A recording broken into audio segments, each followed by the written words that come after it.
Ladies and gentlemen, welcome to Ringside Cinema. I am Money Mike, and today we are going to be discussing whether or not the WWE has a PLE problem.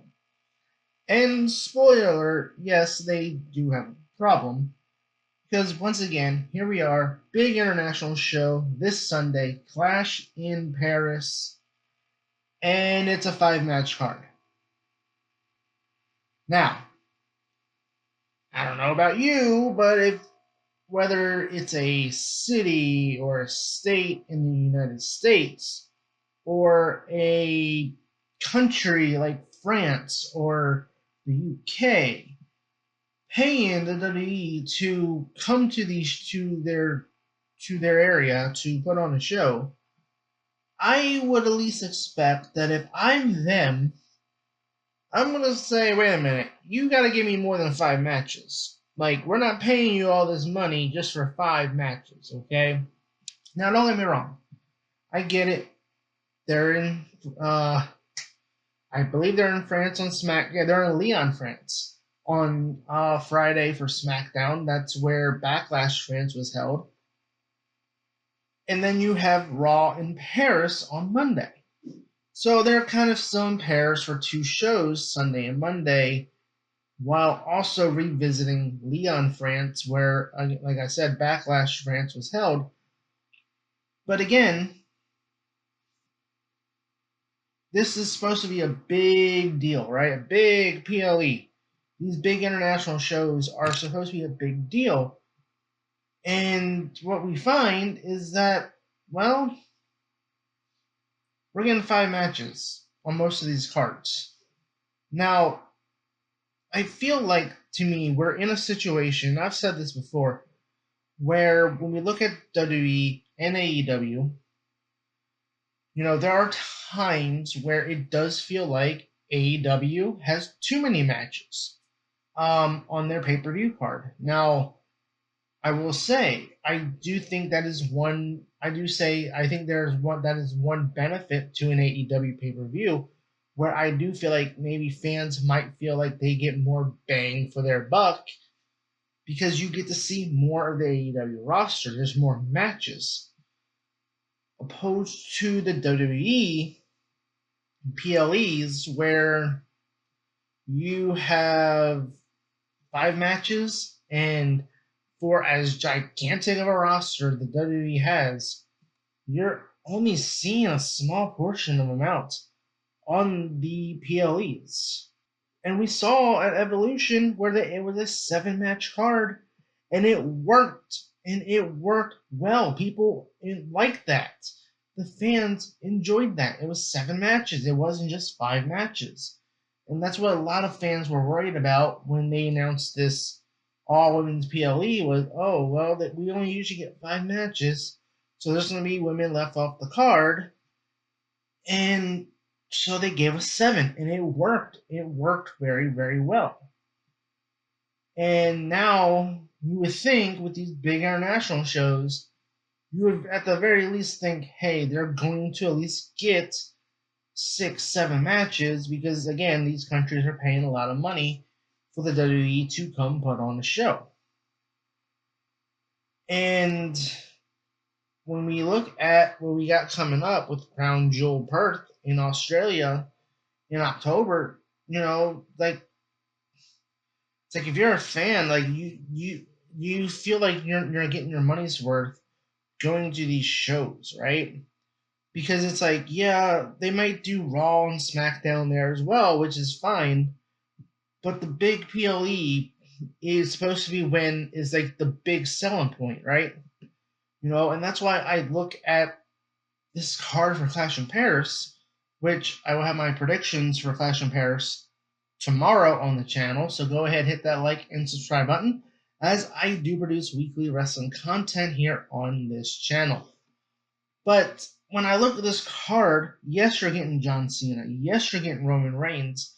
And speaking of Roman Reigns, the reason I'm wearing my Cody Rhodes t-shirt is because where's Cody Rhodes? Where's Cody Rhodes versus Drew McIntyre? We saw Drew McIntyre take out Cody Rhodes. I get it. He's filming Street Fighter. But so is Roman Reigns. Roman Reigns is also in that movie that they're filming. So they're filming Street Fighter, Cody Rhodes, Roman Reigns. That was the big talking point going into SummerSlam when it came to Seth Rollins' cash in. Was which title would he cash in on? And I always thought, I was thinking, and I was wrong, but I was predicting that Seth was cashing in on Seth and Cody and John Cena because of the fact that Cody was going to be filming Street Fighter and John Cena being a part-time champion. It made more sense for Seth to cash in on Cody after he beat John Cena. So, so yeah, it made sense, right? But there's no Cody Rhodes. So if Roman Reigns is filming Street Fighter and he's on the Clash in Paris card, why couldn't Cody Rhodes be on the Clash in Paris card?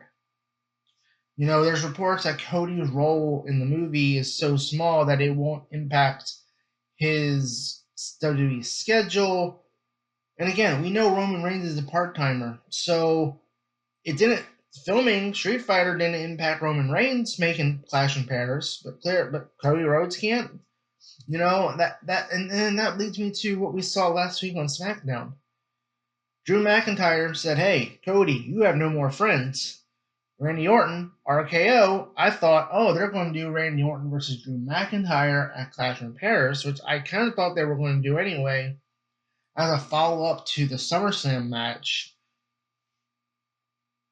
But we don't even have Drew McIntyre, Randy Orton, so no Cody Rhodes. And again, I understand you have John Cena, you have Roman Reigns, but there's no Cody Rhodes, Randy Orton, Drew McIntyre. That's three big names being left off of this PLE. And man, if you're again, I go back to what I said earlier.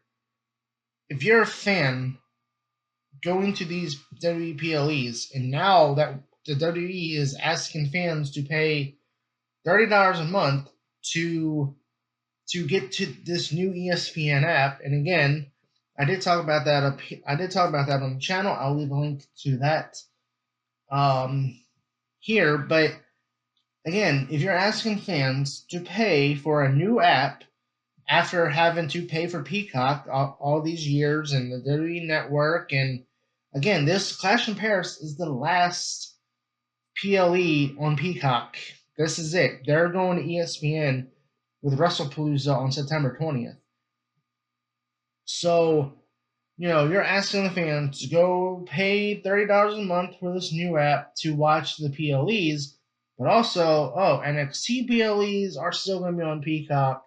And it's like, where are they going to put the library? And it's like, okay, now we got to pay for all these things. And again, I talked about all that. At least give us more than 5 matches if you're going to do that. And I understand WrestlePalooza, you're going to get Brock Lesnar back. And yeah, I know he's a very touchy subject among the fans. But, okay, Brock Lesnar is still a big name. But, again, you got John Cena versus Logan Paul, Clash in Paris. So, again, we're not really getting a payoff to what we saw at SummerSlam until WrestlePalooza. That would have been a big draw having Brock Lesnar on this Clash in Paris card. And it's just one of those things where it's like, are WPLEs even worth it, to go to? Outside of the big four, WrestleMania, Royal Rumble, SummerSlam, Survivor Series. Is it even worth it if you're going to these smaller shows, these B-level shows where it's only 5 matches? Again, we saw Evolution, 7 matches works. And again, there's that fine line between AEW, WWE, where AEW sometimes has too many matches.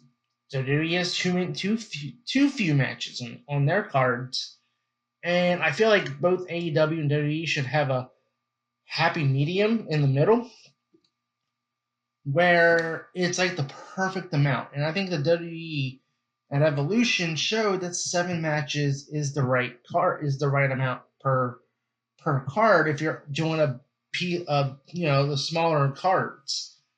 Let alone these big international shows where you want to give these international fans something to cheer, right? Something to be looking forward to. And 5 matches.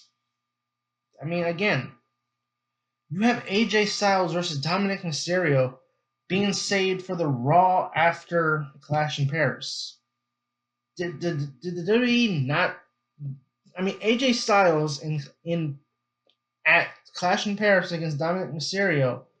AJ Styles with that crowd in Paris for going against Dom for the Intercontinental Championship.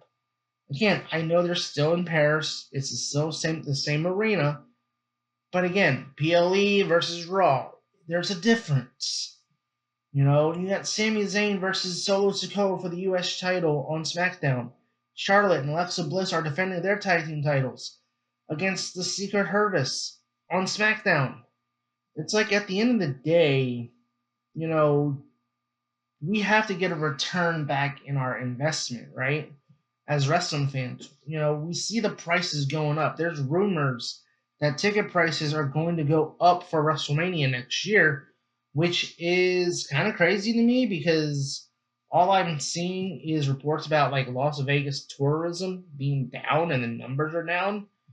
And so I don't know if they're going to make as much money as they did this year, but going to WrestleMania in Vegas again next year. But it's just one of those things where the fans need a return in their investment. Like, you want us to invest in all these streaming services to watch your shows.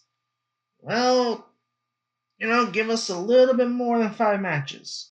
Lastly, let's end on this. What in the world happened with Stephanie Rickard's match, right? Because it was Stephanie won the Battle Royal at Evolution.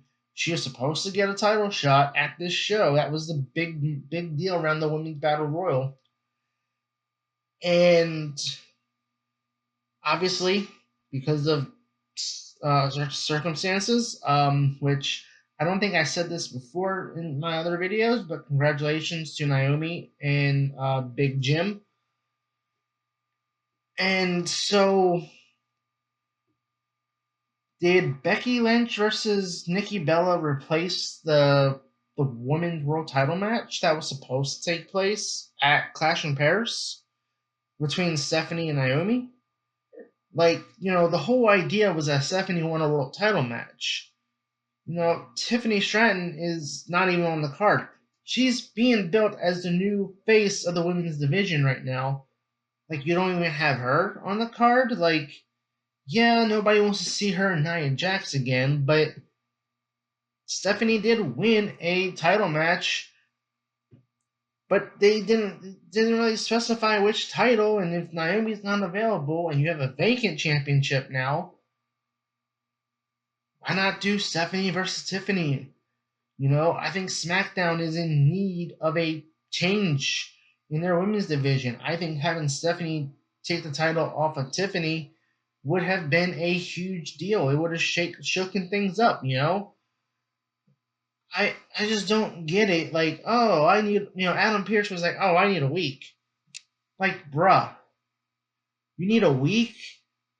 Like, if the timeline is correct, okay, Naomi's said, I think Naomi said on Stephanie's podcast she was like 7 weeks pregnant or something.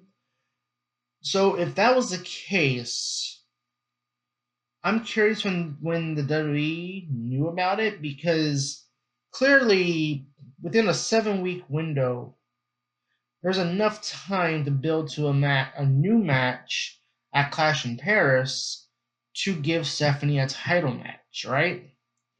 So now we have to wait another week to find out who Stephanie's going to be facing. Like, I don't get it.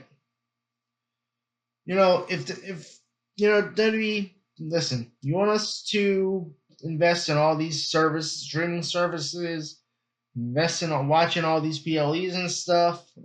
Just give us more than 5 matches.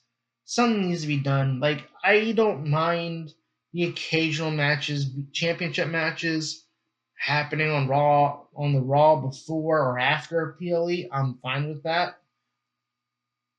But in other cases where it's kind of like you have a 5 match card and then you see certain matches taking place on Raw and SmackDown and you go, they could have put that on the PLE. Something has to be done. Like, Triple H is still trying to book things the way he booked NXT. And when he booked, in the end, when he was booking NXT, literally it was a much smaller roster that he was working with. So when it was a much smaller roster, a 5 match card, it really felt like the superstars who made those cards, really earned it. It was like you had to earn your way onto those cards.